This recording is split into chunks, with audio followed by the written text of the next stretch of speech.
Aunque el Congreso ya parece entrar en modo diciembre, la agenda de debate de diferentes proyectos de reformas está apretada. Hay gran incertidumbre sobre qué va a pasar con la reforma tributaria o ley de financiamiento, lo que significa si pueden radicar el presupuesto de la nación con la adición que se imaginaba el gobierno. También resulta clave lo que va a pasar con la reforma política, pues comienza la organización de fuerzas en un año con clima puramente electoral y está en juego la posibilidad de permitir el transfugismo. ¿Cómo pinta el panorama en este terreno para los partidos del pacto histórico? Hoy es martes 10 de diciembre. Mi nombre es Carlos Solano y este es el café de hoy de El Tiempo.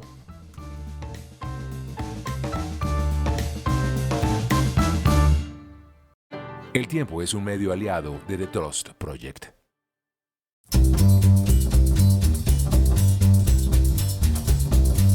Primero, actualización de algunas noticias de las últimas horas. La Organización de Naciones Unidas insiste en el dato de supuestos 20.000 cuerpos que estarían en el aeropuerto El Dorado y que pertenecerían a desaparecidos del conflicto armado. Dice que presentó estas cifras previamente al gobierno de Colombia y que las fuentes no solo son creíbles, sino que algunas son autoridades y organizaciones. Así lo dijeron algunos de los comisionados del organismo internacional, especialmente del Comité contra la Desaparición Forzada tras su visita a Colombia. Dijeron que si bien no hubo una visita al aeropuerto El Dorado para ratificar esta información, la recibieron de fuentes confiables y que el informe le había sido entregado previamente al gobierno y a algunas de las autoridades competentes y que el informe no recibió ningún cuestionamiento ni ningún espacio para correcciones, sino que esta información quedó como recibida por el gobierno, dice este Comité de Naciones Unidas, lo que complejiza aún más toda la situación en torno a este informe que caló muy mal en la sociedad, en sectores políticos de uno u otro lado y en las instituciones que investigan y hacen memoria del conflicto armado. Dice el comité: no podemos dudar de la palabra del Estado colombiano. Sin embargo, dice que es común que órganos internacionales como este comité reciban críticas de los estados a los cuales se les cuestiona, porque dicen ellos, esto es como gajes del oficio. Señalan eso sí, que hay que desescalar la situación porque lo constructivo es que el comité y Colombia trabajen de la mano. Sin embargo, desde diferentes instancias se preguntan qué tan confiables pueden ser estas cifras a partir de ahora.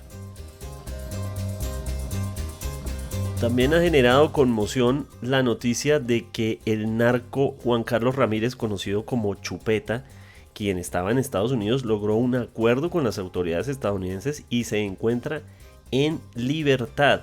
Al parecer, Chupeta habría entregado información y colaborado de manera importante con las autoridades de Estados Unidos con información sobre el cartel de Sinaloa y sobre el Chapo Guzmán y toda su red. Esto significa que al haber entregado esta información logró ser un testigo muy valioso para las autoridades y su gesto de colaboración le permitió obtener la libertad. Recordemos que Chupeta había sido extraditado y que por ende se consideraba como una entrega formal de las autoridades colombianas a Estados Unidos para que procediera en su juicio. Ahora Chupeta estaría viviendo en Estados Unidos. Ante la expectativa que hay por el aumento del salario mínimo, hay que decir que según la Central Unitaria de Trabajadores, la CUT, este año no habría acuerdo, así lo considera la CUT. El Banco de la República proyecta que la inflación del cierre del año será de 5,2%. Para la Central de Trabajadores, esto significa que no va a haber una concertación hasta llegado el año 2025.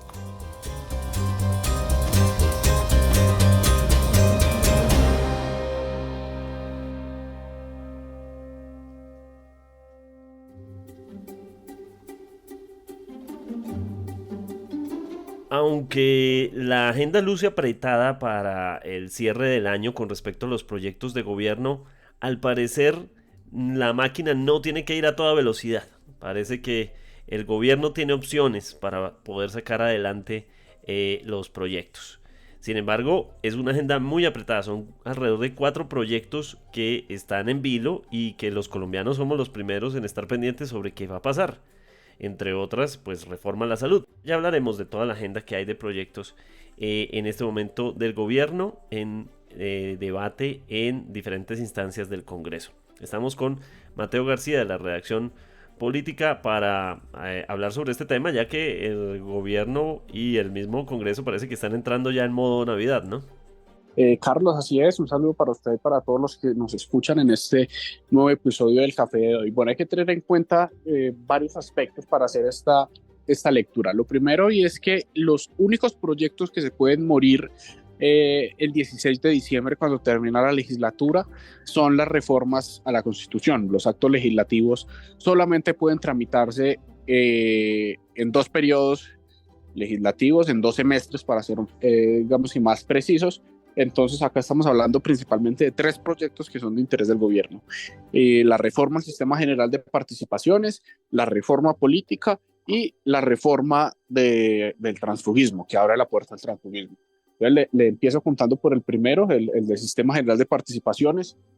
Ese no tiene mal ambiente, no habría nada raro que haga que ese proyecto fracase, teniendo en cuenta que logró unir en la discusión tanto al pacto histórico como al centro democrático. Y es un proyecto que les gusta a los políticos, a sus congresistas, a los gobernadores, a los alcaldes, a todos les gusta, contrario a lo que pasa con los sectores técnicos que se oponían a la iniciativa. Entonces, no, es muy probable que esta misma semana ya se conozca el texto conciliado y se esté votando la conciliación tanto en Senado como en Cámara, tipo miércoles podría ser, a más tardar. Ahí ya también entran entonces la reforma política, que debe superar su último debate en el Senado, el 4.º debate, para quedar con vida para el siguiente semestre, donde debería superar otros 4 debates y así ser una realidad. Tiene un panorama no muy claro, teniendo en cuenta que en el tercer debate en la Comisión Primera de Senado le incluyeron el transfugismo. El transfugismo es una figura que les permite a los congresistas irse de un partido político y meterse a otro de un día para otro. Actualmente las reglas dicen que si usted se va de un partido político, tiene que esperar un año para inscribirse en el nuevo partido político y así evitar ser sancionado por doble militancia. Pero lo que implica es que si yo soy funcionario público, soy congresista, también tendría que renunciar entonces a mi curul para que no me inhabiliten. Entonces, por eso a los congresistas algunos congresistas les suena tanto eso, pero al incluir esa figura puede que los votos no estén tan claros, porque a las fuerzas del Senado, que son principalmente Cambio Radical, el Partido Conservador, el Partido Liberal, el mismo Centro Democrático, no les gusta, pero el proyecto avanzó en su tercer debate, así que habría que ver qué sucede, aunque como dicen en el Congreso, una primera vuelta de acto legislativo no se le niega a nadie.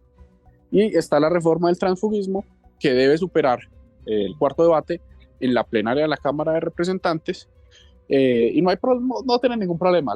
En la Cámara siempre están las mayorías para todo, rara vez la Cámara hunde algo, y ese es como el panorama.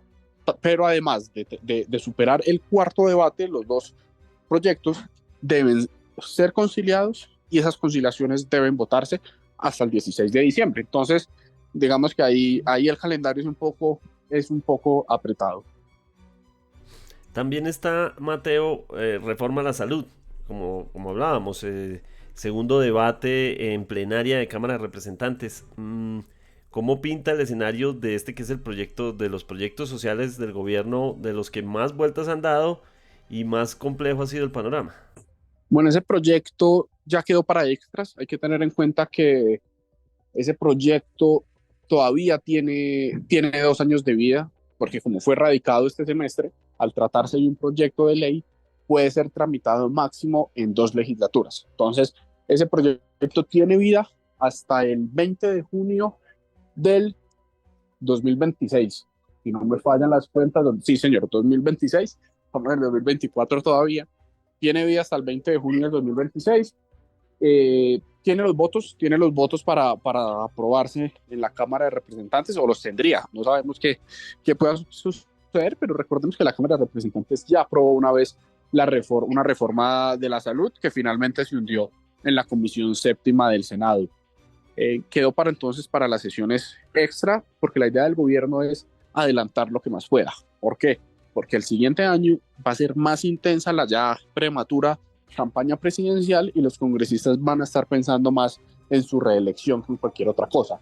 Entonces es importante para el gobierno dejar listo los dos primeros debates en el 2024 para que en los dos primeros meses del 2025, que la legislatura empieza en febrero, tener eso listo más tardar en marzo, abril máximo, porque ya de ahí para arriba va a ser muy complicado en temas de calendario, en temas de ambiente político, y también hay que tener en cuenta que el Senado es bastante complejo y ya el Senado hundió una vez esa reforma, y todo lo que dicen los expertos y la gente en el Capitolio es que muy probablemente el Senado la vuelva a hundir, pero ya ahí sí tendremos que esperar a ver qué sucede. Decía usted que, pues, evidentemente, como todos lo sabemos, el próximo año empieza ese ambiente electoral y la reforma política y el transfugismo parecen caldo de cultivo de muchas cosas que pueden pasar en este año electoral. Y parece también una especie de carrera contrarreloj para los movimientos que se vengan. Claro, porque ellos necesitan eso para saber si van a tener que renunciar a su curul para cambiarse de partido, o si aprueban la del transfugismo, se pueden quedar en el mismo partido y renuncian a su partido y luego se inscriben por otro. Es un proyecto del que se habla que está hecho a la medida del pacto histórico, teniendo en cuenta la imposibilidad de lograr consolidar un partido político único, que es el objetivo que tiene el presidente Gustavo Petro, porque en estas nuevas elecciones no pueden ir como coalición otra vez, como la gran coalición que vimos, pacto histórico no se puede volver a conformar porque la ley no lo permite, y en la reforma política también están tratando de modificar un poco esa figura que permite hacer esas grandes coaliciones en beneficio un poco de estos partidos, pero bueno, también podría beneficiar a los llamados partidos tradicionales, porque una gran coalición, por poner un ejemplo, conservadores, liberales y la U, sería totalmente una aplanadora. Entonces, beneficia por parte y parte. Entonces, por un lado, están diciendo que puede beneficiar mucho al pacto histórico, pero también puede beneficiar a otros congresistas como J. Hernández, por ejemplo, que está atrapado en la Alianza Verde, siendo una persona que desde que llegó al Congreso ha demostrado estar más inclinada hacia la derecha y hacia unas posturas mucho más de derecha. Y muchos congresistas también se verían beneficiados. Entonces también los jefes de los partidos tradicionales se oponen a esto, porque no faltarán que se les vayan uno o dos congresistas del Partido Liberal que digan, no, me gusta más la U o me gusta más la Alianza Verde, porque allá no hay decisiones de bancada y puede votar como quieran. Entonces ahí eso cambiaría mucho las reglas de juego, pero ahí va avanzando. Y realmente es incierto eso, pero la única certeza es que quieren meter transfugismo por donde sea.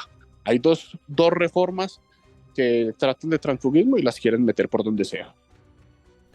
Mateo, ya que entramos a este tema político tan complejo, ¿cómo pinta ese panorama de los partidos que hacen parte del pacto histórico, pero a quienes les están enviando un mensaje básicamente de disolverse para poder ser parte del partido de gobierno y crecer más como máquina? Es decir, precisamente por lo que usted plantea de no se pueden presentar como todo este pacto gigante.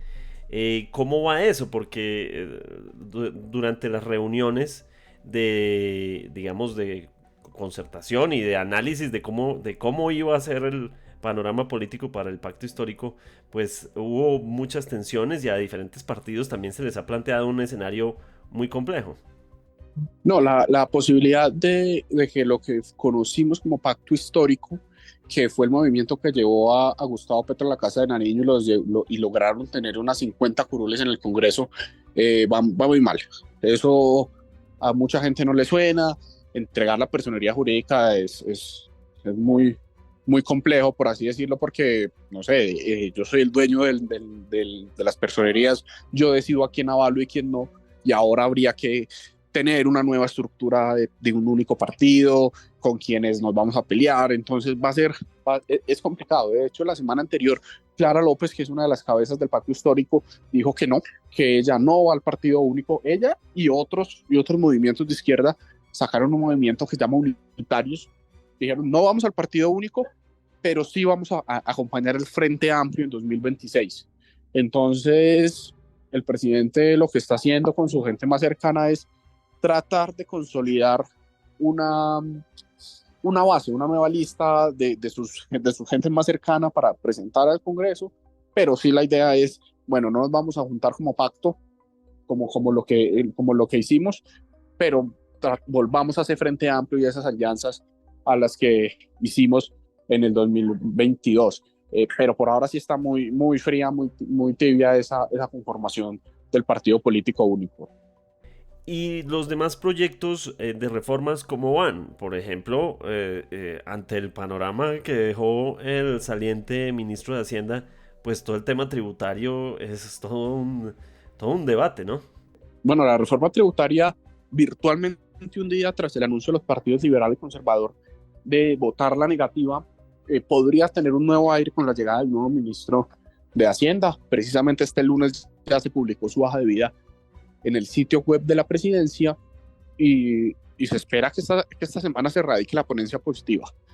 Si se radica la ponencia positiva, es muy probable que se incluya esa discusión para las sesiones extra que van entre el 17 y el 20 de diciembre en principio, y ahí se verá. Ya lo que nos han dicho desde el Congreso es que bueno, puede haber un nuevo ambiente para discutirla siempre y cuando el gobierno ceda. Y que el gobierno ceda es bajar esa cifra de 12 billones de pesos que busca recoger a una cifra que concerte con el Congreso, que según los dirigentes de los partidos liberal y conservador, tiene que ser una cifra que no golpee el bolsillo de los colombianos.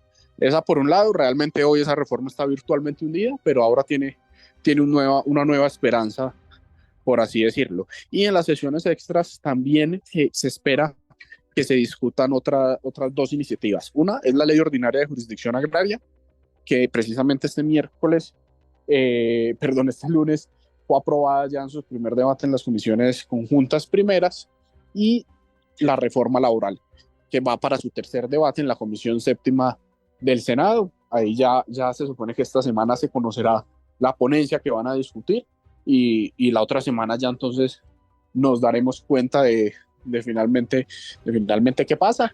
La reforma, la de jurisdicción agraria, en teoría no tendría mayores problemas, pero a la hora ahí sí están haciendo cuentas. Yo creería en principio que tiene los votos, gracias a los votos de los liberales y los partidos cristianos, que yo creo que también van a votar a favor de la reforma, pero eso nos daremos cuenta el día del debate, ya cuando los congresistas dejen claras sus posturas. Pero lo cierto es que vamos a tener actividad en el Congreso de la República por lo menos hasta el 20 de diciembre.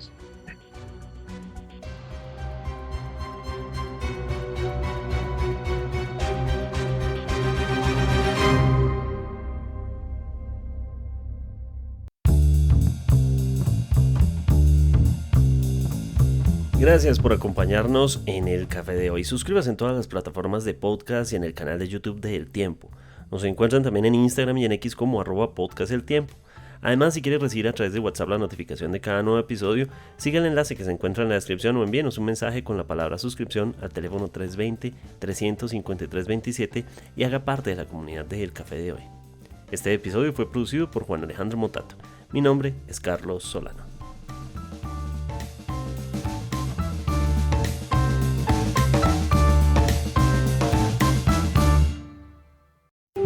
Podcast El Tiempo.